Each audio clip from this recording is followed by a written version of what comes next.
Hello everyone, you are watching at Plus Home Tutor and today we will discuss a brief explanation of reservation. तो शुरू करते हैं बिना किसी देरी के।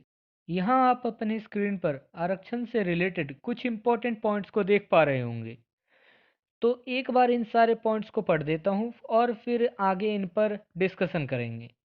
देखिए यहाँ पर मैंने रिजर्वेशन से रिलेटेड सारे पॉइंट को एक सीरीज में लिख रखा है। सबसे पहले हम यह जानने की कोशिश करेंगे कि रिजर्वेशन की आखिर ज़रूरत क्यों है और इसका क्या इतिहास रहा है, और वैदिक कल्चर ने रिजर्वेशन पर कैसे इम्पैक्ट डाला, और इवोल्यूशन ऑफ डिस्क्रिमिनेशन कब चालू हुआ जाति के आधार पर, और महाराजा ऑफ कोल्हापुर ने नॉन ब्राह्मण्स के लिए रिजर्व सीट्स कब प्रदान की। मंडल कमीशन और इंदिरा शाह ने केस के बारे में भी पढ़ेंगे। 77th, 81, 82, 85, 103rd अमेंडमेंट एक्ट के बारे में पढ़ेंगे जो कि रिजर्वेशन से ही रिलेटेड है। रिजर्वेशन इन प्रमोशन की ज़रूरत क्यों हुई और इसका क्या फ़ायदा है और क्या घाटा है ये भी पढ़ेंगे। Reservation for economic weaker section के बारे में भी चर्चा करेंगे कि ये क्यों लाया गया और किसके लिए लाया गया। तो ये सभी चीज़ों पर हम चर्चा करेंगे। तो इस वीडियो को एंड तक देखें, आपको रिजर्वेशन के ऊपर जितनी भी चीज़ें हैं आज तक की 2020 तक की, आपको इसमें सारी चीज़ें मिल जाएंगी। देखिए यहाँ पर मैं वीडियो को बाईलैंग्वेज रखूँगा। पहले मैं पॉइंट्स को इंग्लिश में रीड करूँगा और फिर उसकी मीनिंग आपको हिंदी में एक्सप्लेन करूँगा। तो चलिए स्टार्ट करते हैं the most debatable topic of India, that is reservation. Meaning और definition of reservation. Reservation facilitating access to seats in government jobs, educational institutions, and even legislatures to certain section of the population। आरक्षण सरकारी नौकरियों, शिक्षा संस्थानों और यहाँ तक कि देश के राज्यसभा, लोकसभा और देश के किसी भी राज्य या केंद्र शासित प्रदेश के विधानसभा, विधान परिषद में आबादी के कुछ वर्गों को सीटों तक पहुँच की सुविधा प्रदान करता है। बेसिकली आप ऐसा भी कह सकते हैं कि यह पिछड़े वर्गों के लिए एक बेटर अपॉर्चुनिटी प्रदान करने के लिए किया जाता है। अब आपके मन में यह क्वेश्चन आ रहा होगा कि ये पिछड़ा वर्ग कौन है। तो पिछड़ा वर्ग कौन है यह हम वीडियो के अंत तक पूरी तरह से जान पाएंगे। As a quota based affirmative action, the reservation can also be seen as positive discrimination. आरक्षण को हम कोटा आधारित सकारात्मक एक्शन और पॉजिटिव डिस्क्रिमिनेशन के रूप में देख सकते हैं। अब प्रश्न आता है, यह पॉजिटिव डिस्क्रिमिनेशन कैसे है। इसके लिए आप एक एग्जाम्पल ले सकते हैं। मान लीजिए कोई व्यक्ति बीमार है और वह शारीरिक या मानसिक रूप से किसी कार्य को करने में सक्षम नहीं है, तब उस व्यक्ति का बाकी के मुकाबले विशेष ख्याल रखा जाता है। इसी तरह से आरक्षण को समाज के पिछड़े वर्गों को एक अलग ट्रीटमेंट के साथ उन्हें आगे बढ़ाने के लिए लाया गया है। अब यह पिछड़ा वर्ग कौन है, अभी हम अंत में डिस्कस करेंगे इसे। ठीक। In India, it is governed by government policies backed by the Indian Constitution। Bharat में आरक्षण को भारतीय संविधान के समर्थन से सरकारी नीतियों द्वारा शासित किया जाता है। यहाँ हम देखेंगे कि वेदों का आज आरक्षण यानी रिजर्वेशन से क्या संबंध है, लेकिन इस बात को समझने के लिए हमें थोड़ा सा वेदों को भी समझने की ज़रूरत है। वैदिक कल्चर, ऋग्वेद। देखिए ऋग्वेद के समय में शास्त्र का जिक्र किया गया है। अब ये शास्त्र क्या है, ये जो शास्त्र है श्रुति और स्मृति से मिलकर बना है। यहाँ हम आप ऐसा कह भी सकते हैं कि पहले पुस्तकों को शास्त्र कहा जाता था और उन शास्त्रों को दो भागों में बांटा गया था, पहली श्रुति और दूसरी स्मृति। और वेदों को श्रुति के अंतर्गत रखा गया है। आप श्रुति और स्मृति में अंतर समझिए। यहाँ पर श्रुति उन्हें कहते हैं जो जनरेशन टू जनरेशन शब्दों द्वारा आगे बढ़ाया गया हो। श्रुति का रियल में ही मतलब सुनने में होता है, यानी जो सुनकर आगे बढ़ाया गया हो। और स्मृति का जो मतलब है श्रुति को पढ़कर किसी के द्वारा लिखी गई हो, ऐसी पुस्तक को स्मृति कहा जाता है। मान लीजिए किसी ने श्रुति में जो भी वेदा हैं उसमें से कुछ थॉट्स निकाल कर उसे अपने एक्सप्लेनेशन के हिसाब से लिख दिया है, तो वो स्मृति हो गई। अब देखिए एग्जाम्पल के तौर पर जैसे आप मनुस्मृति को ले सकते हैं, यह भी एक स्मृति है। आप आसान शब्दों में कह सकते हैं कि यदि श्रुति एक मैथमेटिकल फॉर्मूला है, तो स्मृति उस मैथमेटिकल फॉर्मूला का एक्सप्लेनेशन है, जो एक्सप्लेनेशन हर व्यक्ति के हिसाब से अलग अलग हो सकता है। इसलिए हिंदुओं में इतने सारे रामायण आपको देखने को मिल सकते हैं। Vedas are referred to Shruti and called as Aparushya, that is not created by man but God gifted, and Nitya, that is existing in all eternity. अब जैसा कि मैंने कहा, वेदों को श्रुति के अंतर्गत रखा गया है, लेकिन इन्हें अपौरुषीय भी कहा जाता है, जिसका मतलब है जो मनुष्य के द्वारा ना बनाया गया हो, बल्कि किसी भगवान के द्वारा दिया गया हो। और यह भी कहा गया है कि वेद अनंत काल तक यानी हमेशा उपस्थित रहेगा। यानी आप ऐसा भी कह सकते हैं, वेदों में जो कहा गया है वो यह कहना चाहते हैं कि जो वेद हैं यह यूनिवर्सल ट्रूथ है और यह अनंत काल तक समाज में रहेगा। Puranas are referred to Smriti and called Paurushya. Puranas जो होते हैं उन्हें स्मृति कहा जाता है। यह पौरुष्य कहलाता है क्योंकि यह इंसानों द्वारा लिखा गया है। Rigveda is the oldest text in the world. वेदों में ऋग्वेदा को सबसे ज़्यादा मान्यता दी गई है। ऋग्वेदा दुनिया की सबसे पुरानी लिखी गई पुस्तक है जिसमें मंत्रों का उच्चारण है। Rigveda divided into 10 mandals. ऋग्वेदा को 10 मंडल या में बांटा गया है। यानी आप कह सकते हैं जैसे एक पुस्तक है उसमें चैप्टर्स होते हैं, चैप्टर्स में बटा होता है पुस्तक, उसी तरीके से ऋग्वेदा मंडलों में बटा हुआ है। अब ये जो थर्ड पॉइंट है, the first and 10th mandals are said to be added later. मान्यता है कि आप मान सकते हैं, ऐसा कह सकते हैं कि पहला और जो 10वां मंडल है बाद में जोड़ा गया है, ये कुछ लोगों के द्वारा कहना है। The 10th mandala contains the famous Purusukta which explains the four varnas. First Brahmana, second one Kshatriya, third one Vaishya and the fourth one Shudra. 10वें मंडल में प्रसिद्ध पुरुषोक्ता का एक्सप्लेनेशन है। पुरुषोक्ता के अंतर्गत 4 वर्णों का जिक्र किया गया है। आप यहाँ वर्णों को किसी जाति से रिलेट ना करें। वर्ण और जाति में अंतर समझने की कोशिश कीजिए। जाति को आप ऐसा समझ सकते हैं, मान लीजिए कोई हाथी है, तब उस हाथी का बच्चा भी हाथी ही होगा। और आप ये ले लीजिए मतलब वर्ण को, तो वर्ण के अंतर्गत विशेष कार्य को व्यक्तियों में डिवाइड किया जाता है। जैसे जो शिक्षक या पुजारी का काम करते थे उन्हें ब्राह्मण कहा गया। जो राजा महाराजा मंत्री या सिपाही के तौर पर काम करते थे उन्हें क्षत्रिय कहा गया। जो व्यापार किया करते थे उन्हें वैश्य कहा गया। और जो लोग कलाकार के यानी मूर्तिकार, डांसर या सिंगर या कोई और बहुत मेहनत का काम करते थे उन्हें शूद्र कहा गया। आज भी हम कुछ नया नहीं कर रहे हैं, बस हमने इन वर्णों के नाम बदल दिए हैं, जैसे education sector, defence sector, businesses and the last one hour artist शूद्र। The Purushukta gives a description of the spiritual unity of the universe.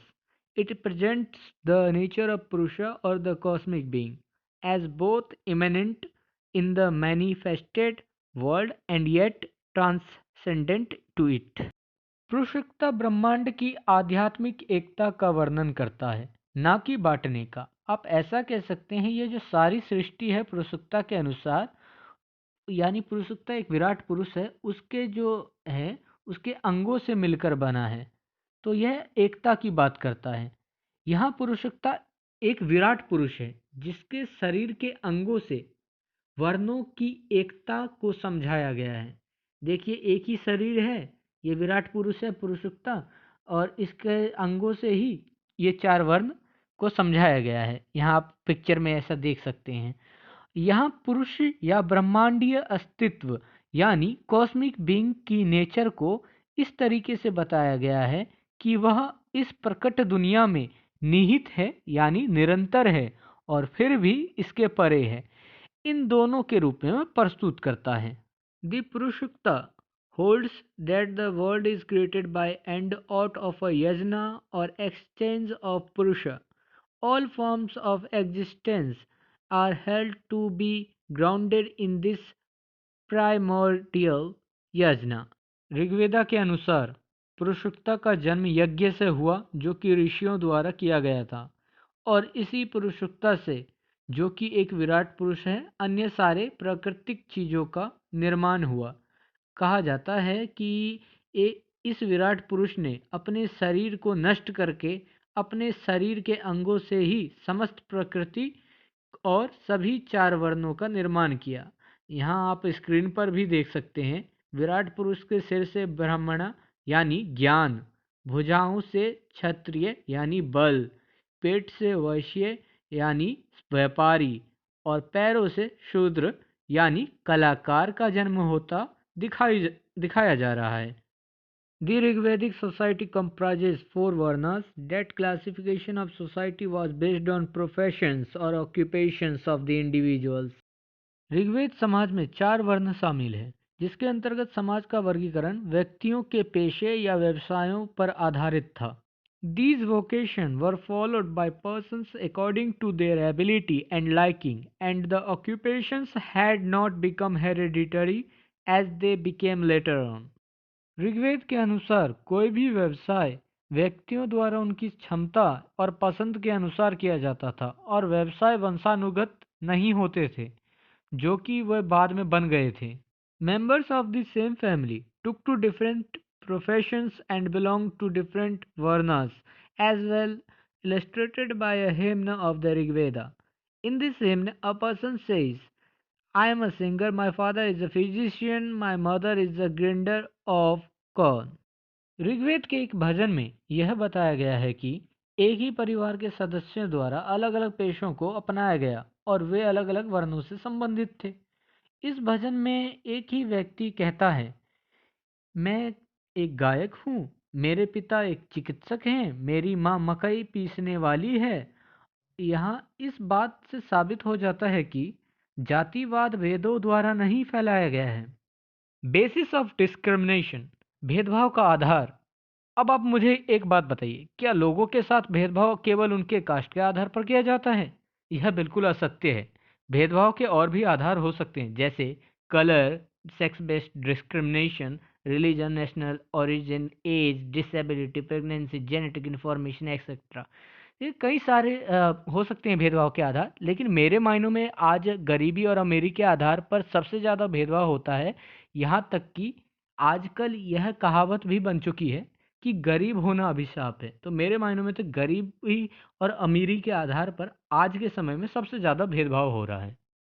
Evolution of discrimination in caste system. अब यहाँ हम देखेंगे कि आखिर जाति के आधार पर भेदभाव का प्रचलन कब आरंभ हुआ। Some people think that the age-old caste system of India is responsible for the origination of the reservation system in the country. But Rigveda never mentioned that the caste is based on birth basis. कुछ लोग सोचते हैं कि भारत की सदियों पुरानी वर्ण व्यवस्था देश में जातिगत आरक्षण प्रणाली की उत्पत्ति के लिए जिम्मेदार है, लेकिन ऋग्वेद में कभी यह नहीं कहा गया है कि जाति जन्म के आधार पर हो, यानी किसी का भी जो वर्ण है वो किस वर्ण का व्यक्ति है, यह जन्म के आधार पर आधारित बिल्कुल नहीं है। In Rigveda, caste is divided on the basis of profession. It is just like any state work divided into four groups on the basis of profession. Rigveda में वर्ण व्यवस्था को पेशे के आधार पर विभाजित किया गया है। यह ठीक उसी तरह है जैसे किसी भी राज्य के कामकाजों को पेशे के आधार पर चार समूहों में बांट दिया जाए। In our previous slide, as we have find out in Rigveda, members of the same family took to different professions.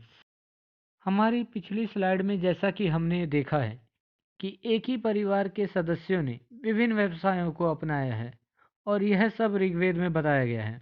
Discrimination on the basis of caste is a social evil which has developed historically in the country due to misinterpretation of Vedas by some people of India itself. किसी के वर्ण, जिसे आप जाति के नाम से जानते हैं, इसके आधार पर भेदभाव एक सामाजिक बुराई है जो भारत के ही कुछ लोगों द्वारा वेदों की गलत व्याख्या के कारण देश में ऐतिहासिक रूप से विकसित हुई है। Modern history background of reservation. हम यहाँ जानेंगे कि भारत में रिजर्वेशन की शुरुआत कब और कैसे हुई। Raja Sri Shahu, the Maharaja of the princely state of Kolhapur, introduced reservation in favor of non-Brahmin and backward classes, much of which came into force in 1902. Kolhapur रियासत के महाराजा राजा श्री शाहू ने गैर ब्राह्मण यानी जो ब्राह्मण नहीं थे और पिछड़े वर्गों के पक्ष में आरक्षण की शुरुआत की, जिनमें से अधिकांश आरक्षण 1902 में लागू हुए। अब यहाँ आपके मन में यह सवाल जरूर आया होगा कि केवल ब्राह्मणों को रिजर्वेशन से बाहर क्यों रखा गया। बात यह थी कि उनकी रियासत के उच्च पदों के 80% पर केवल ब्राह्मण ही काम करते रहे। लेकिन अब आप भी यह बात जानते हैं कि राजा महाराजाओं में तख्ता पलट बहुत आम बात हुआ करती थी।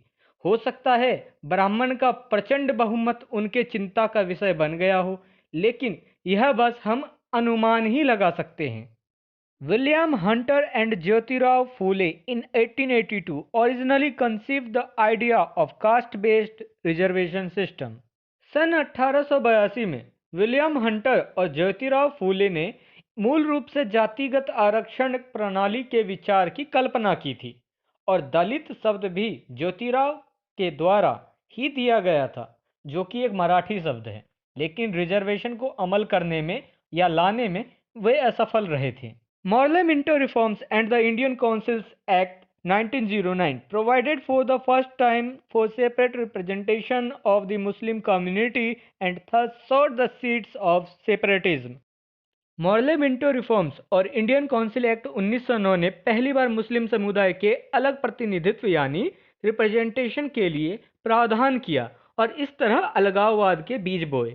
यहाँ आपको सेपरेट रिप्रेजेंटेशन या सेपरेट इलेक्टोरेट का मतलब समझना होगा। मान लीजिए कुछ सीटें मुस्लिमों द्वारा आरक्षित हैं और वह उन आरक्षित सीटों पर चुनाव लड़ते हैं, तो केवल मुस्लिम समुदाय के लोग ही उन्हें वोट कर सकते हैं या दे सकते हैं। तो यह होता है हमारा separate electorate. Montague Chelmsford Report and the Government of India Act 1919 make the electorates were arranged on the communal basis, sectional basis and developing the Morley-Minto device further again. Montague Chelmsford Report और भारत सरकार अधिनियम 1909 ने मतदाताओं को सांप्रदायिक और sectional basis पर व्यवस्थित किया और मॉर्ले मिंटो डिवाइस को इस तरह फिर से विकसित किया, मतलब फिर से आगे जारी रखा। अब यहाँ से हमारे भारतीय राजनीतिक पार्टियों का कास्ट रिजर्वेशन पर प्रभाव जारी हो जाता है, यानी वो अपना तर्क देने लगते हैं रिजर्वेशन पर। On 16 September 1921, the first Justice Party government passed the first communal government order. The Justice Party, officially the South Indian Liberal Federation, was a political party in the Madras Presidency of British India. 16 सितंबर 1921 को पहली बार justice party की सरकार ने पहला सांप्रदायिक सरकारी आदेश पारित किया। जस्टिस पार्टी आधिकारिक तौर पर दक्षिण भारतीय लिबरल फेडरेशन, जो कि भारत के मद्रास प्रेसिडेंसी में एक राजनीतिक दल था। The second Legislative Council election to Madras Presidency was held in 1923. The Madras Legislative Council had a total of 127 members in addition to the ex officio members of the Governor's Executive Council. Out of the 127, 98 were elected from 61 constituencies of the presidency. The constituencies comprised three arbitrary divisions: communal constituencies, first one, and the second one is special constituencies, and the third one is territorial constituencies. Here one extra point here to be noted is that 28 of the constituencies in Madras were reserved for non-Brahmins. Madras presidency के लिए दूसरा विधान परिषद चुनाव सन 1923 में हुआ था। मद्रास विधान परिषद यानी legislative council में governor की एग्जीक्यूटिव काउंसिल के एक्स ऑफिशियो सदस्यों के अलावा कुल 127 सदस्य थे। 127 में से 98 को प्रेसिडेंसी के 61 कॉन्स्टिट्यूएंसीज यानी चुनाव क्षेत्रों से चुने गए थे। यहाँ एक नोट करने वाला पॉइंट है, 28 कॉन्स्टिट्यूएंसीज को गैर ब्राह्मणों के लिए आरक्षित किया गया था। आज के दौर में कास्ट रिजर्वेशन जो है उसकी नींव कब और किसके द्वारा रखी गई थी, यहाँ से उसकी चर्चा शुरू हो जाती है। The reservation system that exists today, in its true sense, was introduced in August 1932 when British Prime Minister Ramsay MacDonald presented the Communal Award. आज जो कास्ट रिजर्वेशन सिस्टम मौजूद है समाज में, वह सही मायनों में अगस्त 1932 में पेश की गई थी, जब ब्रिटिश प्रधानमंत्री रामसे मैकडोनाल्ड ने कम्युनल अवार्ड प्रस्तुत किया था। अब ये कम्युनल अवार्ड क्या है, हम पढ़ते हैं अभी इसके बारे में। The award made provision for separate electorate for Muslims, Sikhs, Indians, Christians and Anglo-Indians, Europeans and the Dalits. इस कम्युनल अवार्ड में मुसलमानों, सिखों, भारतीय ईसाइयों, एंग्लो इंडियन, यूरोपियों और दलितों के लिए अलग सेपरेट इलेक्टोरेट का प्रावधान किया गया। देखिए, यहाँ एक गौर करने वाली बात है कि यहाँ दलितों को सेपरेट इलेक्टोरेट देने की बात पहले नहीं की गई थी, लेकिन भीमराव अंबेडकर ने जब दलितों के पक्ष में एक सेपरेट इलेक्टोरेट देने की बात रखी, तब जाके कहीं इस कम्युनल अवार्ड में दलितों को भी एक सेपरेट इलेक्टोरेट दिया गया। मगर गांधी जी ने इसका विरोध किया और कहा कि यह हिंदू समाज को बांट देगा, और वह इस कम्युनल अवार्ड के विरोध में अनशन पर चले गए। After long negotiations, Gandhi and Ambedkar signed the Pune Pact, where it was decided that there would be a single Hindu electorate with certain reservation in it. देखिए, लंबी बातचीत के बाद गांधी और अंबेडकर ने पूना पैक्ट पर हस्ताक्षर किए, जहां तय किया गया कि कम्युनल अवार्ड के अंतर्गत दलितों के लिए कुछ आरक्षण के साथ सेपरेट हिंदू इलेक्टोरेट होगा, ना कि दलित इलेक्टोरेट होगा। यहाँ समझने वाली बात यह है कि अंबेडकर चाह रहे थे कि उन दलितों को एक सेपरेट इलेक्टोरेट दिया जाए। सेपरेट इलेक्टोरेट में क्या होता है, दलित ही खड़ा होगा और दलित को दलित ही वोट देगा। अब गांधी जी इसके विरोध में थे कि ये कैसे हो सकता है, देखो दलित को सिर्फ दलित ही वोट देगा, ये तो हिंदू को बांटने वाली बात हो गई। तो गांधी जी ने कहा कि दलितों को आरक्षण दिया जाएगा, लेकिन वोट हिंदू भी दे सकते हैं, सारे सारे समाज के लोग वोट दे सकते हैं। सारे समाज से यहाँ मेरा मतलब है कि हिंदू के जितने भी वर्ग हैं वो वोट दे सकते हैं दलितों को, लेकिन दलितों के लिए एक पर्टिकुलर आरक्षित सीट होंगी, यानी कॉन्स्टिट्यूशन में एक आरक्षित सीट होंगी दलितों के लिए। आज के दौर में लोग गांधी जी को कुछ भी कहें, लेकिन आज जो आप हिंदुओं में एकता को देख पा रहे हैं, वह मोहनदास करमचंद गांधी की ही देन है। अब यहाँ हम देखेंगे कि भारतीय रिजर्वेशन सिस्टम में डॉक्टर भीमराव अंबेडकर का क्या योगदान है। Ambedkar, on behalf of depressed classes or backward class, signed the Pune Pact at 5 p.m. on 24th September 1932. Instead of the 80 seats given by the British government, the depressed classes got 148 seats. 24 सितंबर की शाम 5 बजे 23 लोगों ने Poona pact पर दस्तखत किए। मदन मोहन मालवीय ने हिंदुओं और गांधी की ओर से और अंबेडकर ने दलित वर्गों की ओर से पूना पैक्ट पर हस्ताक्षर किए, और इस तरह अंग्रेजों द्वारा दी गई 80 सीटों के बजाय दलित वर्गों को 148 यानी 148 सीटें मिल गई। Ambedkar was appointed as the chairman of the Constitution Drafting Committee on August 29, 1947. Ambedkar को 29 अगस्त 1947 को कॉन्स्टिट्यूशन ड्राफ्टिंग कमेटी के अध्यक्ष के रूप में नियुक्त किया गया। Ambedkar believed that the gap between different classes was important to equalize, otherwise it will be very difficult to maintain the unity of the country. Ambedkar का मानना था कि विभिन्न वर्गों के बीच के अंतर को बराबर करना महत्वपूर्ण है, अन्यथा देश की एकता को बनाए रखना बहुत मुश्किल है। He emphasized on religion, gender and caste equality. Ambedkar ने धार्मिक, लिंग और जाति के समानता पर जोर दिया। Ambedkar introduced the reservation system to create a social balance amongst the classes. Ambedkar ने वर्गों के बीच सामाजिक संतुलन बनाने के लिए रिजर्वेशन सिस्टम की शुरुआत की। अब यहाँ से आप देखेंगे कि भारतीय स्वतंत्रता के बाद राजनीतिक पार्टियों ने किस तरीके से आरक्षण यानी रिजर्वेशन को राजनीतिक हथियार की तरह उपयोग किया। After independence, initially reservations were provided only for एससीज एंड एसटीज। भारत की आज़ादी के बाद शुरू में केवल एससी और एसटी के लिए आरक्षण यानी रिजर्वेशन प्रदान किया गया था। In 1954, the Ministry of Education suggested that 20% of places should be reserved for the SCs and STs in educational institutions, with the provision to relax minimum qualifying marks for admission by 5% wherever required. सन 1954 में जब कांग्रेस की सरकार थी, ministry of education ने सुझाव दिया कि शिक्षा संस्थानों में अनुसूचित जाति और अनुसूचित जनजाति यानी एससी और एसटी के लिए 20% स्थान आरक्षित किए जाने चाहिए और जहां भी आवश्यक हो एजुकेशनल इंस्टीट्यूशन में एससी और एसटी के प्रवेश के लिए मिनिमम कट ऑफ अंकों में 5% की छूट भी दी जानी चाहिए। In 1982, it was specified that 15% and 7.5% of vacancies in public sector and government-aided educational institutes should be reserved for the SC and ST candidates respectively. सन 1982 में जब कांग्रेस की सरकार थी, तब आरक्षण यानी रिजर्वेशन को 20% से बढ़ाकर 22.5% कर दिया गया, जिसमें 15% एससी के लिए और 7.5% एसटी के लिए कर दिया गया था। काका कालेलकर कमीशन। यहाँ हम काका कालेलकर कमीशन पर चर्चा करेंगे, जो कि ओबीसी के रिजर्वेशन की बात करता था। आखिरकार उसका एजुकेशन क्यों नहीं हो पाया था? The first Backward Classes Commission 1955 or Kaka Kalelkar Commission was set up by a presidential order on 29th January 1953 under the chairmanship of Kaka Kalelkar.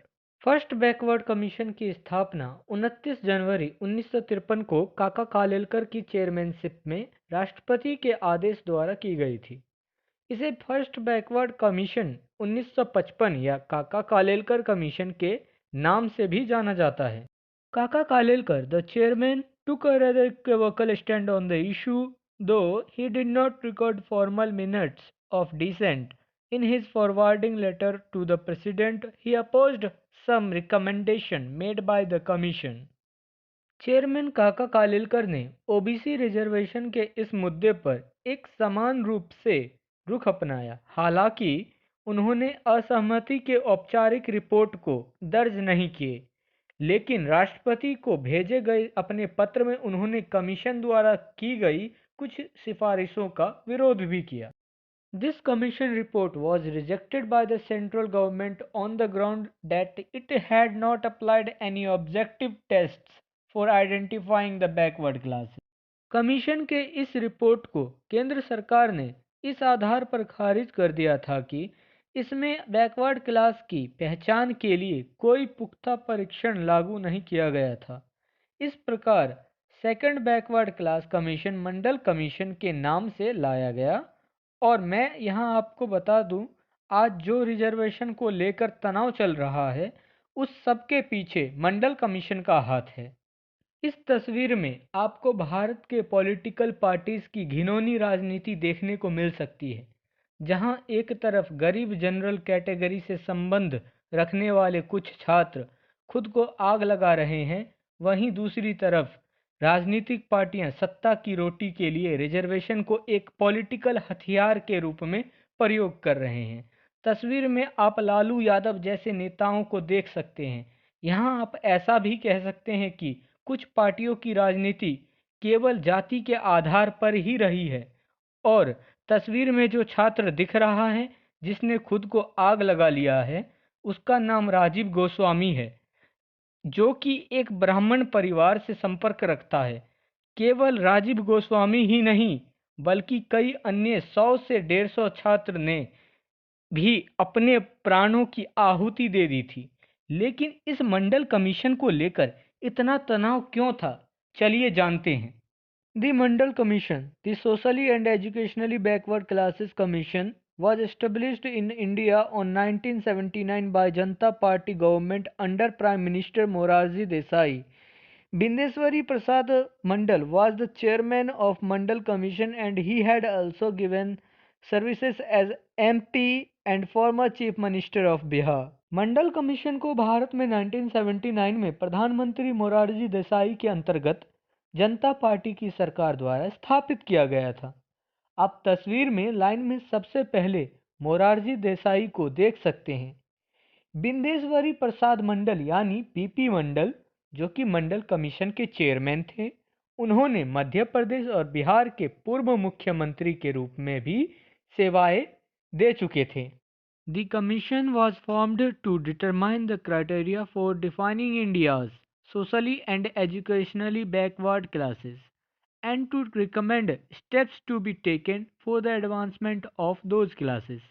Mandal commission का गठन भारत के सामाजिक और शिक्षा के रूप से पिछड़े वर्गों को परिभाषित यानी डिफाइन करने के लिए, पिछड़े वर्ग के लिए मानदंड निर्धारित करने और उन वर्गों की उन्नति के लिए उठाए जाने वाले कदमों की सिफारिश करने के लिए किया गया था। मतलब इसका काम यह था कि यह पिछड़े वर्ग के लोगों को पहचाने सोशली और एजुकेशनली बेसिस पर, और उन वर्गों के लिए कैसे उन्नति का काम किया जा सके उनके बिहाफ में, तो इसके बारे में सोचने का मंडल कमीशन का पूरा काम था। The Mandal Commission concluded that India's population consisted of approximately 52% OBCs. Therefore, 27% government jobs should be reserved for them. The Commission has developed 11 indicators of social, educational, and economic backwardness. Mandal commission ने 1931 के census यानी जनगणना के आधार पर निष्कर्ष निकाला कि भारत की आबादी में लगभग 52% ओबीसी शामिल हैं, इसलिए उनके लिए 27% रिजर्वेशन सरकारी नौकरियों में होनी चाहिए। मंडल कमीशन ने सामाजिक, शैक्षिक और आर्थिक पिछड़ेपन के 11 इंडिकेटर यानी संकेतक भी विकसित किए। Apart from identifying backward classes among Hindus, the Commission has also identified backward classes among non-Hindus like Muslims, Sikhs, Christians and Buddhists. हिंदुओं में पिछड़े वर्गों की पहचान करने के अलावा मंडल कमीशन ने गैर हिंदुओं जैसे मुस्लिम, सिख आदि अन्य धर्मों में भी बैकवर्ड क्लासेस यानी पिछड़े वर्गों की पहचान की। Mandal commission submitted its report to the president on 31st December 1980. By then, the Janata government had fallen. The following Congress governments under Indira Gandhi and Rajiv Gandhi were not willing to act on the report due to its politically contentious nature. After being neglected for 10 years, the report was accepted by the National Front government led by VP Singh on 7th August 1990. National Front government declared that it would provide 27% reservation to OBCs. Mandal commission ने 31 अक्टूबर 1980 को अपनी report राष्ट्रपति को सौंपी, लेकिन तब तक जनता government गिर चुकी थी। इंदिरा गांधी और राजीव गांधी के अंतर्गत कांग्रेस सरकार ने मंडल कमीशन पर कार्यवाही नहीं की, क्योंकि मंडल कमीशन भी जाति के आधार पर बैकवर्ड क्लासेस को डिफाइंड करता था, जो कि राजनीतिक विवादों से भरा हुआ था। यदि आप इतिहास देखेंगे तो आप पाएंगे कि कांग्रेस और बीजेपी दोनों ही पार्टी जातिवाद की राजनीति से हमेशा बचना चाहती है। तो इस तरह 10 वर्षों तक नज़रअंदाज रहने के बाद मंडल कमीशन रिपोर्ट को वीपी सिंह ने फिर से खोला, और वीपी सिंह जनता दल से थे। देखिए, जनता दल और जनता पार्टी दोनों अलग अलग पार्टी है, क्योंकि इन पार्टियों के नाम एक से हैं, तो कंफ्यूज मत होइएगा। यहाँ आप तस्वीर में वीपी सिंह को भी देख सकते हैं, जो चश्मा लगाए हुए हैं और साथ में टोपी भी पहन रखी है। वीपी सिंह ने 7 अगस्त 1990 को घोषणा की कि वह ओबीसी को 27% रिजर्वेशन प्रदान करेंगे। यहाँ आप तस्वीर में देख सकते हैं कि कैसे वीपी मंडल जैल सिंह को, जो उस समय के होम मिनिस्टर थे, ये मंडल कमीशन की रिपोर्ट सौंप रहे हैं। और ये जो जैल सिंह है बाद में राष्ट्रपति भी बने थे कांग्रेस के टाइम में। Having released the government order on 13th August 1990, VP Singh announced OBC reservation legal implementation in his Independence Day speech 2 days later. 13 अगस्त 1990 को सरकारी आदेश जारी करने के 2 दिन बाद वीपी सिंह ने अपने स्वतंत्रता दिवस के भाषण में ओबीसी रिजर्वेशन को कानूनी रूप से लागू करने की घोषणा कर दी। In 1982, it was specified that 15% and 7.5% of vacancies in public sector and government aided educational institutes should be reserved for the SC and ST candidates respectively. अब आप यहाँ देखिए, पहले से ही 1982 में SC और ST के रिजर्वेशन को 22.5% तक बढ़ा दिया गया था और अब इस मंडल कमीशन ने 27% रिजर्वेशन OBC को भी दे दिया, जो अब कुल मिलाकर 49.5% रिजर्वेशन हो गया था। इसी कारण जनरल कैटेगरी लोगों का क्रोध जो है भड़क उठा। Criticism of Mandal commission.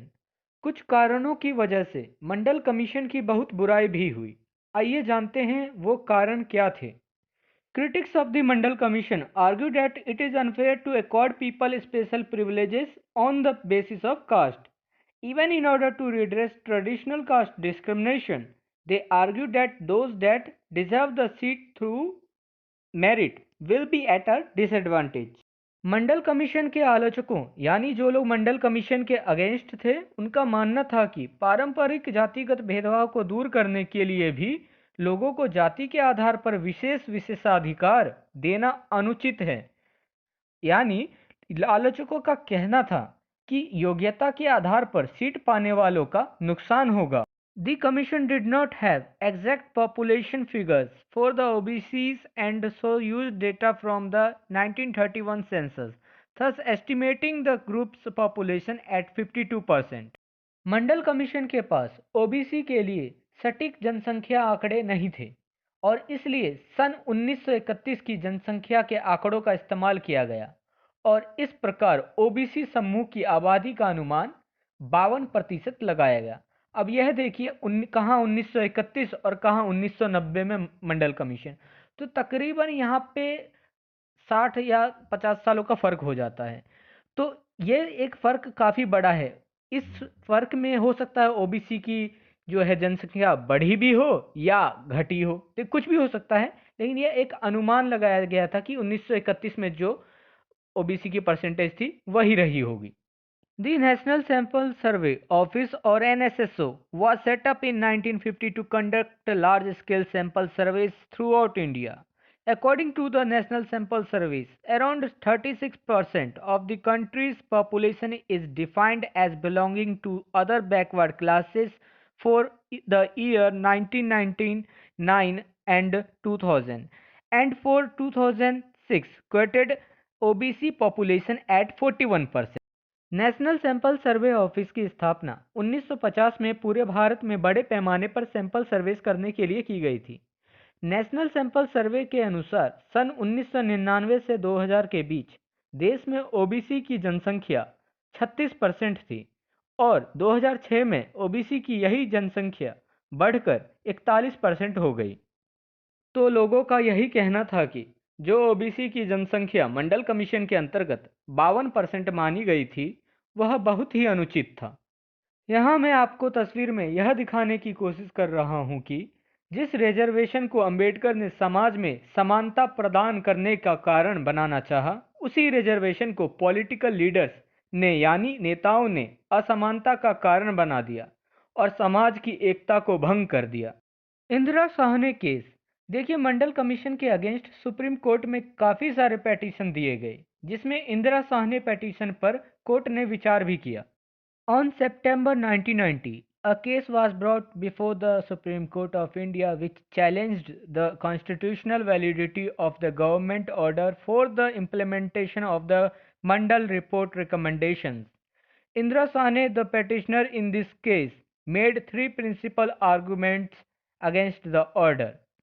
सितंबर 1990 में भारत के सुप्रीम कोर्ट के समक्ष एक मामला लाया गया, जिसने मंडल रिपोर्ट की सिफारिशों के इम्प्लीमेंटेशन के लिए सरकारी आदेश की संवैधानिक वैधता को चुनौती दी। मंडल कमीशन के मामले में पेटिशनर इंदिरा साहनी ने आदेश के खिलाफ 3 प्रमुख तर्क दिए। पहला तर्क, the extension of reservation violated the constitutional guarantee of equality of opportunity. Indira Sahni ने कहा कि आरक्षण के विस्तार ने आर्टिकल 16 यानी guarantee of equality of opportunity का उल्लंघन किया है। दूसरा तर्क, caste was not a reliable indicator of backwardness. उन्होंने कहा कास्ट बैकवर्डनेस के लिए सही संकेतक नहीं है। मतलब कोई दूसरा विचार लाएं यह एक बैकवर्डनेस के लिए कास्ट जो है सही संकेतक नहीं है। तीसरा तर्क, the efficiency of public institutions was at risk. Indira Shah ने यह भी तर्क दिया कि पब्लिक इंस्टीट्यूशंस की एफिशिएंसी खतरे में है, क्योंकि अगर रिजर्वेशन के कारण कास्ट बेसिस पर अगर ज़्यादा लोग अपॉर्चुनिटी पा जाएंगे बिना मेरिट के बेसिस पर, तो एफिशिएंसी कम हो जाएगी काम करने की इंस्टीट्यूशंस में। तो ये इन 3 तर्क थे जो इंदिरा साहनी के द्वारा दिए गए थे। अब इंदिरा साहनी के पेटिशन को मद्देनजर रखते हुए सुप्रीम कोर्ट ने मंडल कमीशन के अंतर्गत अपनी जजमेंट दी। A 9-judge bench of the Supreme Court has laid down in Indira Sahni case and regarding reservation in government employment that supreme court की 9 जजों की बेंच ने सरकारी नौकरियों में रिजर्वेशन के संबंध में इंदिरा साहनी केस के अंतर्गत जो निर्णय दिए हैं उनको हम एक एक करके यहाँ देखेंगे। First one, under article 16(4) provisions can be made in favor of the backward classes in matter of employment by executive order also। Supreme court ने आर्टिकल 16 के क्लॉज 4 का तर्क देते हुए यह कहा कि एग्जीक्यूटिव ऑर्डर यानी गवर्नमेंट ऑर्डर के आदेश द्वारा भी गवर्नमेंट एम्प्लॉयमेंट के मामलों में बैकवर्ड क्लासेस के फेवर में विशेष प्रावधान किए जा सकते हैं। Second one, backward class of citizens is not defined in the constitution, a caste में also constitute a class. Supreme court ने कहा कि बैकवर्ड क्लास को कॉन्स्टिट्यूशन में डिफाइन नहीं किया गया है, लेकिन एक कास्ट भी एक वर्ग यानी क्लास का गठन कर सकती है, यानी क्लास के रूप में एक कास्ट को भी देखा जा सकता है। Third one, the backwardness contemplated bye article 16(4) is mainly social, it need not be both social and educational. Supreme court ने कहा कि आर्टिकल 16 के क्लॉज 4 के अनुसार किसी भी व्यक्ति की बैकवर्डनेस मेनली उसके सोशल यानी सामाजिक रूप से पिछड़ेपन पर आधारित है। किसी के बैकवर्डनेस का पता लगाने के लिए व्यक्ति के सोशल और एजुकेशनल दोनों ही रूप से बैकवर्ड होना जरूरी नहीं है। देखिए, हमारे जो कॉन्स्टिट्यूशन में है, बैकवर्ड सेक्शन वो है जो सामाजिक रूप से यानी जिसके साथ सामाजिक उत्पीड़ना हुई है या फिर एजुकेशन के हिसाब से जो बैकवर्ड है वो एक बैकवर्ड क्लास है। पहले ये जो लिखा गया था कॉन्स्टिट्यूशन में। और जो मान लीजिए कोई आर्थिक रूप से अगर बैकवर्ड है तो उसे नहीं माना जाता था बैकवर्डनेस में, उसे बाद में अभी मोदी जी के द्वारा जोड़ा गया है हाल ही में 2020 में। देखते हैं अब उसे आगे। Fourth one, income or extent of property can be taken as a measure of social advancement, and on that basis the creamy layer of a given caste can be excluded। Supreme court ने कहा कि income और property की सीमा को व्यक्ति के social advancement के रूप में देखा जा सकता है और उस आधार पर उस कास्ट के क्रीमी लेयर लोगों को रिजर्वेशन से बाहर रखा जा सकता है। क्रीमी लेयर को हम एक एग्जाम्पल से समझ सकते हैं कि जैसे मान लीजिए कोई कास्ट पिछड़ी हुई है, लेकिन उसी कास्ट में कुछ लोग बहुत अमीर हैं जिन्हें रिजर्वेशन की कोई भी ज़रूरत नहीं है। तब ऐसे लोगों को क्रीमी लेयर में रखा जाता है। क्रीमी लेयर पर बहुत सारे विवाद हैं, क्योंकि जो लोग ओबीसी क्रीमी लेयर के बाहर हैं और रिजर्वेशन का फ़ायदा उठा रहे हैं, वो लोग वीकर सेक्शन में आने वाले जनरल कैटेगरी के लोगों से फाइनेंशियली काफ़ी गुड कंडीशन में हैं। क्रीमी लेयर एक काफ़ी लंबी चर्चा है, इसके लिए मैं अलग से आपके लिए एक वीडियो बना दूंगा, ठीक है। तो fifth one, the reservation contemplated in article 16(4) should not exceed 50%। Supreme court ने कहा कि जो रिजर्वेशन आर्टिकल 16 के क्लॉज 4 में दी गई है वह रिजर्वेशन 50% से अधिक नहीं होना चाहिए। Reservation of posts under Article 16(4) is confined to initial appointment only and cannot be extended to providing reservation in promotion। Supreme court ने कहा कि आर्टिकल 16 के क्लॉज 4 के अंतर्गत रिजर्वेशन केवल प्रारंभिक अपॉइंटमेंट्स यानी इनिशियल अपॉइंटमेंट्स में ही दी जानी चाहिए और रिजर्वेशन को अपॉइंटमेंट्स में प्रमोशन तक नहीं बढ़ाया जा सकता है। देखिए, यहाँ पर इंदिरा साहनी केस से रिलेटेड कुछ इंपॉर्टेंट पॉइंट्स हैं, हम यहाँ उन्हें पढ़ लेते हैं। Identification of backward classes is subject to judicial review. जब संसद किसी कास्ट को बैकवर्ड क्लास मान ले तब कोर्ट को बैकवर्ड क्लास आइडेंटिफाई करने के लिए जुडिशियल रिव्यू का अधिकार होता है। Judicial review is a process under which executive or legislative actions are subject to review by the judiciary. The courts invalidate laws, acts, and government actions which violate constitutional provisions and even constitutional amendments if they violate the basic structure of the Indian Constitution. Judicial review एक ऐसी प्रक्रिया है जिसके तहत judiciary द्वारा legislation के कार्यों का रिव्यू लिया जाता है। अदालतें उन कानूनों, कृत्यों और सरकारी कार्यों को अमान्य कर देती है जो कॉन्स्टिट्यूशन के प्रोविजंस और यहाँ तक कि कॉन्स्टिट्यूशन के अमेंडमेंट्स का उल्लंघन करते हैं, या यदि वे भारतीय संविधान के मूल ढांचे का उल्लंघन करते हैं। The Indira Sahni case had excluded scheduled caste and scheduled tribes quotas from the creamy layer test. Indira Sawhney case में एससी और एसटी कास्ट में क्रीमी लेयर के कंसेप्ट को अप्लाई नहीं किया गया है। देखिए, इंदिरा साहनी केस में रिजर्वेशन इन प्रमोशन की बात पर भी चर्चा हुई है। The Article 16(4) came under the Supreme Court's interpretation in the Indira Sahni case. The members of the scheduled tribes and scheduled castes of the country were enjoying the facility of reservation in appointments as well as promotions 1950s. Indira Sawhney case में article 16 के clause 4 की supreme court ने एक नई व्याख्या प्रस्तुत की। देखिए, भारत देश में एससी और एसटी के सदस्य 1950 के दशक से अपॉइंटमेंट्स के साथ साथ प्रमोशन में भी रिजर्वेशन की सुविधा का आनंद ले रहे थे। On 16 November 1992, Supreme Court in its judgment in the Indira Sahni and others versus Union of India and others case held that the reservation of appointments under Article 16(4) of the Constitution is confined to initial appointments and doesn't extend to the matter of promotion. 16 दिसंबर 1992 को supreme court ने इंदिरा साहनी और अन्य versus union of India और अन्य मामले में अपने फैसले में कहा कि संविधान के आर्टिकल 16 के क्लॉज 4 के तहत रिजर्वेशन केवल अपॉइंटमेंट्स तक सीमित है। इसका विस्तार अपॉइंटमेंट में प्रमोशन के मामले में ना करें। The reason was that the reservation exists to create a level playing field to remedy unequal starting positions, thereby removing the justification for promotion quotas. The court used the light of Article 335 to justify this. Supreme court ने तर्क दिया कि promotion के मामलों में कोटा को हटाकर reservation को केवल इनिशियल अपॉइंटमेंट्स में दिया जाए। सुप्रीम कोर्ट का कहना था कि रिजर्वेशन लोगों के अनइक्वल स्टार्टिंग पोजीशन के लिए लेवल प्लेइंग फील्ड को प्रदान करने के लिए दिया जाता है और इसके लिए सुप्रीम कोर्ट ने आर्टिकल 335 का इस्तेमाल किया। देखिए, होता ये था, जो सामाजिक और आर्थिक रूप से पिछड़े लोग होते थे उन्हें पढ़ने लिखने के लिए अच्छी अपॉर्चुनिटी नहीं मिल पाती थी। तो जब लोगों को नौकरियों में इनिशियल स्टेज पर आरक्षण मिल जाता है तब वह सामाजिक या आर्थिक रूप से पिछड़े नहीं रह जाते, जिसका मतलब हुआ अब उनके पास अपॉर्चुनिटी भी है और वह चाहे तो अपने मेहनत के बल पर प्रमोशन ले सकते हैं।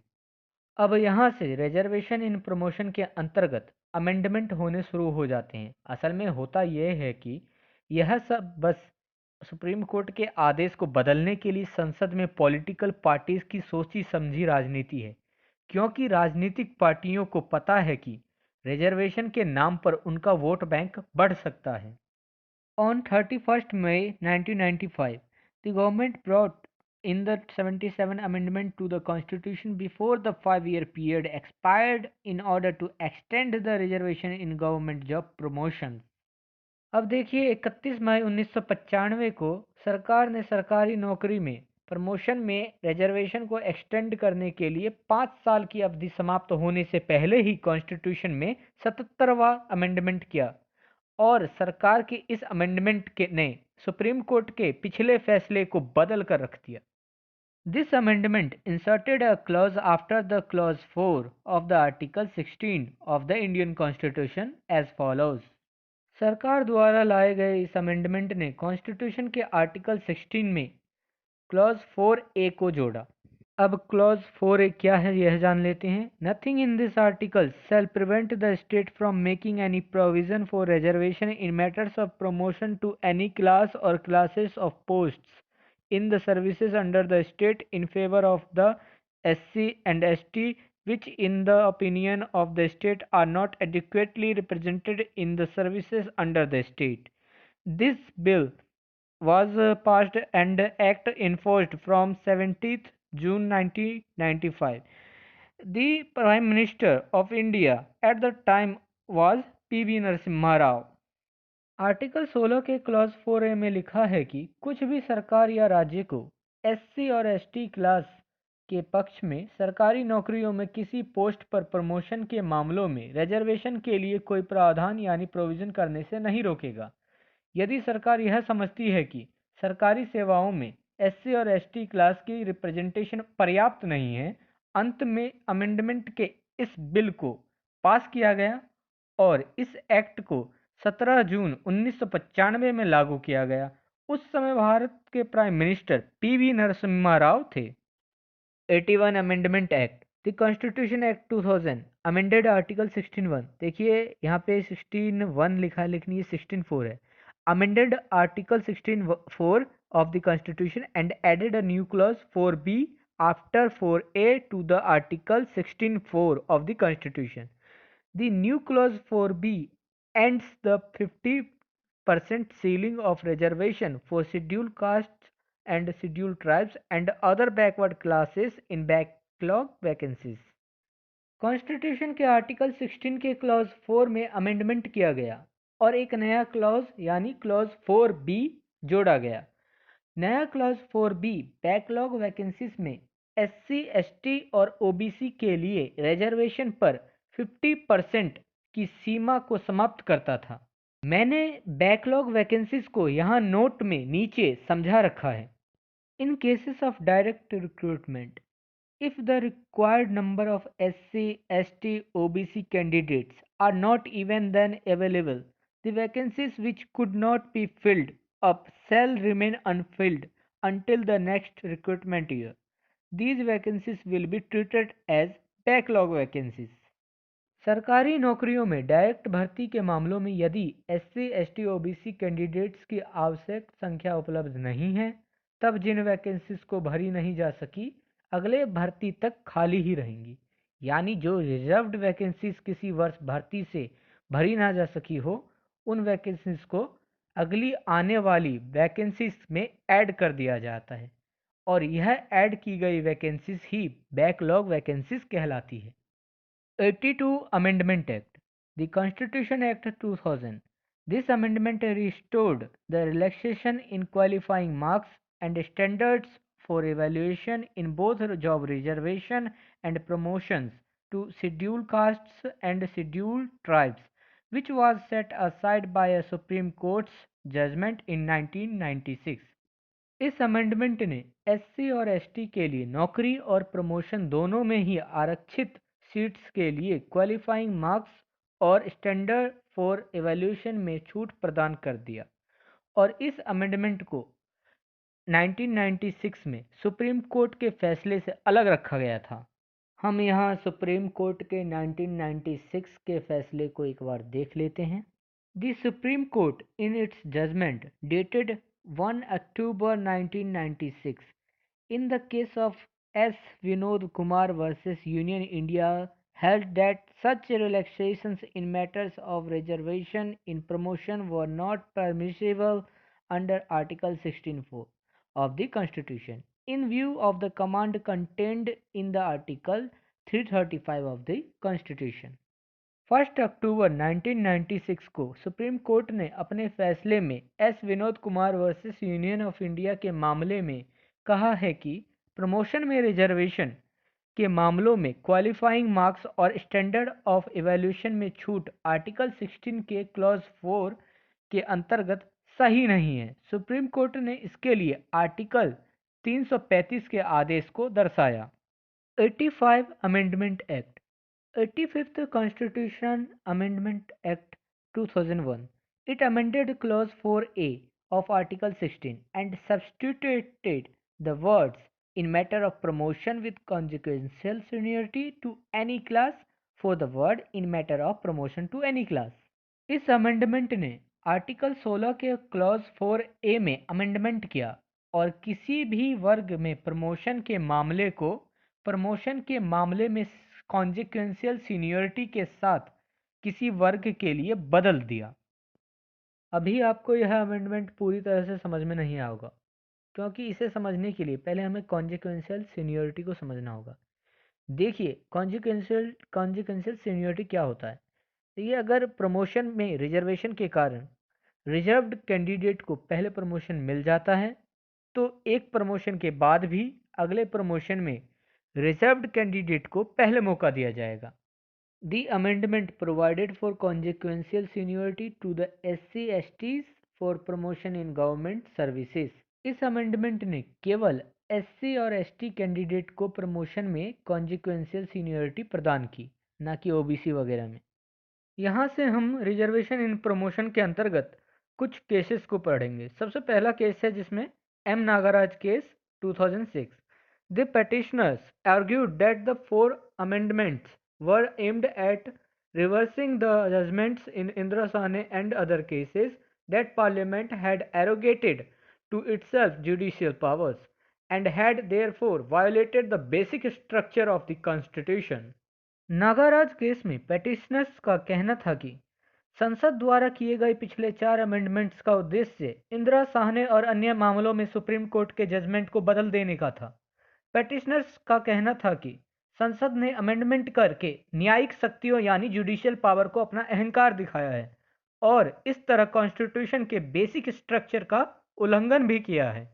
आप सोच रहे होंगे कि ये अमेंडमेंट्स कौन से हैं। ये वही 4 अमेंडमेंट्स हैं जो मैंने आपको पिछले स्लाइड्स में बताया है, जिसके अंतर्गत अमेंडमेंट 77, 81 और 85 आते हैं और 82 भी साथ में। The court upheld the constitutional validity of the 77, 81, 82 and 85 amendments. It however ruled that if the state wished to exercise their discretion and make provision for the reservation, the state has to collect quantifiable data showing backwardness of the class and inadequacy of representation of that class in public employment, in addition to compliance of Article 335.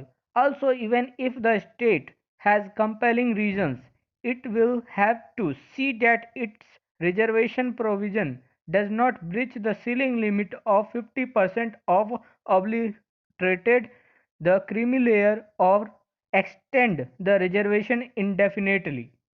अदालत ने 2006 में नागाराज case के अंतर्गत 77, 81, 82 और 85 amendments की constitutional validity को बरकरार रखा और साथ ही साथ फैसला सुनाया कि यदि सरकार अपने पावर का प्रयोग करना चाहते हैं और SC या ST के पक्ष में रिजर्वेशन में प्रमोशन का प्रोविज़न लाना चाहते हैं, तो सरकार क्वांटिफाइबल डेटा प्रस्तुत करे जो उस पर्टिकुलर वर्ग की बैकवर्डनेस को बताए या उस वर्ग की गवर्नमेंट जॉब्स के अंतर्गत रिप्रेजेंटेशन की इनएडिक्वेसी को बताए, और इसके लिए कोर्ट ने आर्टिकल 335 का हवाला दिया।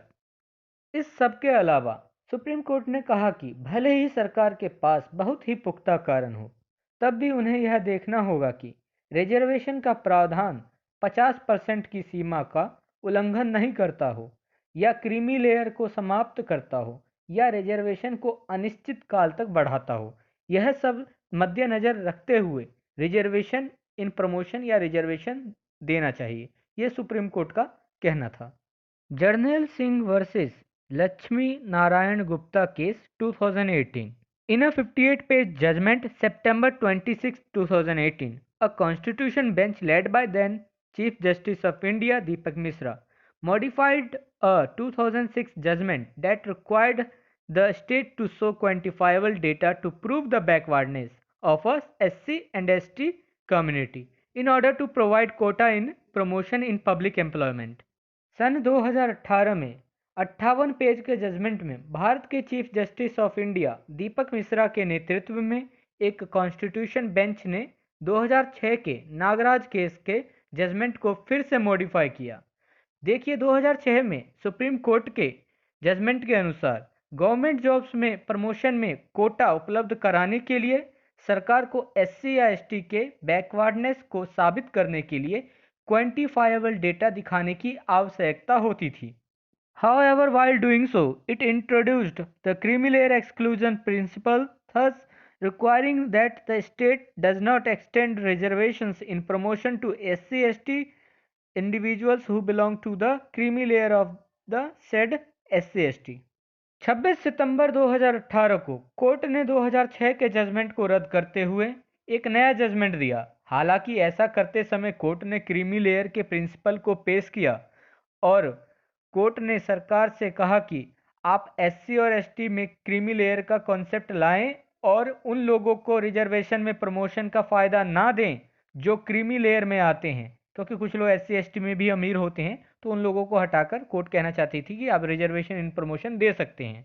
लेकिन देखिए जो कोर्ट है हमेशा क्वांटिफाइबल डेटा मांगती रही, लेकिन कभी भी क्वांटिफाइबल डेटा दिया नहीं गया गवर्नमेंट के द्वारा। कोर्ट मांगती रही लेकिन गवर्नमेंट देती नहीं है क्वांटिफाइबल डेटा कि बैकवर्डनेस कैसे साबित करोगे तुमको। तो यही प्रॉब्लम रहती है हमेशा गवर्नमेंट और कोर्ट के बीच में, सुप्रीम कोर्ट के बीच में प्रॉब्लम चलती रहती है।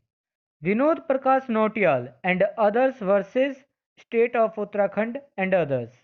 देखिए यह एक उत्तराखंड का केस है जहां रिजर्वेशन इन प्रमोशन को लेके चलते केस चला था गवर्नमेंट और उत्तराखंड हाई कोर्ट के बीच। तो ये जो मामला है बाद में सुप्रीम कोर्ट तक पहुंचा, तो इसके बारे में अभी हम पढ़ते हैं, स्टार्ट करते हैं। On July 10, 2012, Uttarakhand High Court, while hearing a case of Vinod Prakash Nautiyal versus State of Uttarakhand, banned reservation in promotion। 10 जनवरी 2012 को उत्तराखंड हाई कोर्ट ने विनोद प्रकाश नौटियाल वर्सेस उत्तराखंड स्टेट के मामले में सुनवाई करते हुए रिजर्वेशन में प्रमोशन पर प्रतिबंध लगा दिया। On September 5, 2012, Uttarakhand state government issued order banning reservation in promotion। 5 सितंबर 2012 को उत्तराखंड स्टेट गवर्नमेंट ने प्रमोशन में रिजर्वेशन पर प्रतिबंध लगाने का आदेश जारी किया। On April 1, 2019, Uttarakhand high court nullified state government order और बैनिंग रिजर्वेशन इन प्रमोशन। देखिए 1 अप्रैल 2019 को उत्तराखंड हाई कोर्ट ने फिर से प्रमोशन में रिजर्वेशन पर प्रतिबंध लगाने के उत्तराखंड स्टेट गवर्नमेंट द्वारा दिए गए आदेश को रद्द कर दिया। अब देखिए यहाँ तो एक तरफ गवर्नमेंट चाहती थी कि प्रमोशन जो है रिजर्वेशन ना हो प्रमोशन में, और एक तरफ उत्तराखंड हाई कोर्ट ने इस आदेश को रद्द कर दिया, गवर्नमेंट के इस आदेश को। तो ये सब चीज़ें गवर्नमेंट के बीच और उत्तराखंड हाई कोर्ट के बीच चलता रहा। In November 2019, Uttarakhand state government and an organisation of general and OBC employees filed special leave petition in supreme court. नवंबर 2019 में उत्तराखंड स्टेट गवर्नमेंट और जनरल और ओबीसी एम्प्लॉयज़ के एक संगठन ने सुप्रीम कोर्ट में विशेष लीव पिटीशन दायर की। अब यहाँ देखते हैं विनोद प्रकाश नौटियाल और उत्तराखंड गवर्नमेंट और उत्तराखंड हाई कोर्ट के केस में सुप्रीम कोर्ट का क्या जजमेंट आया है। दी apex in February 2020 subverted the High Court order। The Supreme Court stated that the government is not bound to make reservations and that there is no fundamental right which inheres in an individual to claim reservation in promotion। फरवरी 2020 में supreme court ने Uttarakhand high court के फैसले को पलट कर रख दिया। Supreme court ने कहा कि सरकार रिजर्वेशन देने के लिए बाध्य नहीं है और ना ही रिजर्वेशन एक फंडामेंटल राइट है जो किसी व्यक्ति को प्रमोशन में रिजर्वेशन देने का दावा करता हो। It is settled law the state can not be directed to provide reservations for appointment in public posts. Supreme court ने कहा रिजर्वेशन एक सेटल्ड लॉ है, तो सरकार को पब्लिक पोस्ट्स पर अपॉइंटमेंट के लिए रिजर्वेशन प्रदान करने का निर्देश नहीं दिया जा सकता। यह ऐसा समझ सकते हैं आप, यह सरकार की मर्जी हो, चाहे तो रिजर्वेशन दे और ना चाहे तो रिजर्वेशन ना दे, ये सरकार के ऊपर डिपेंड करता है। 103rd constitutional amendment act 2019। 103 amendment ने जनरल कैटेगरी के लोगों को भी रिजर्वेशन के अंतर्गत जोड़ दिया। On January 9, 2019, The Parliament of India enacted the Constitution which enabled the state to make reservation in higher education and matters of public employment on the basis of economic criteria alone.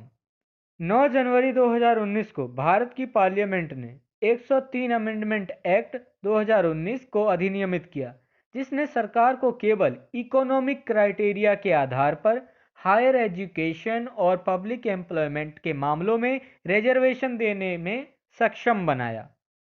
The Act amended Articles 15 and 16 of the Constitution by inserting Article 15 Clause 6 and Article 16 Clause 6. It received presidential assent on January 12, 2019 and was published in the Gazette on the same day. इस amendment act ने article 15 और article 16 दोनों में ही clause 6 को add करके constitution के article 15 और 16 में अमेंडमेंट किया और इस एक्ट को 12 जनवरी 2019 को राष्ट्रपति की मंजूरी मिली और उसी दिन गैजेटे में पब्लिश भी कर दिया गया. The amendment under Article 15 Clause 6 enables the state to make special provisions for the advancement of any economically weaker section of citizens, including reservations in educational institutions. It states that such reservations can be made in any educational institution, including both aided and unaided private institutions, except minority educational institutions covered under article 30 clause 1. इस amendment के तहत article 15 के clause 6 के अंतर्गत सरकार को educational institutions में reservation सहित नागरिकों के किसी भी आर्थिक रूप से कमजोर वर्ग के उन्नति के लिए विशेष प्रावधान करने में सक्षम बनाता है.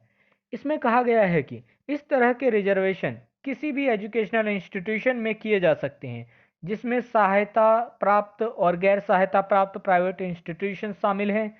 सिर्फ आर्टिकल 30 के क्लॉज 1 के तहत आने वाले जो माइनॉरिटी एजुकेशनल इंस्टीट्यूशंस हैं उनमें बस आर्टिकल 15 का क्लॉज 6 लागू नहीं होगा.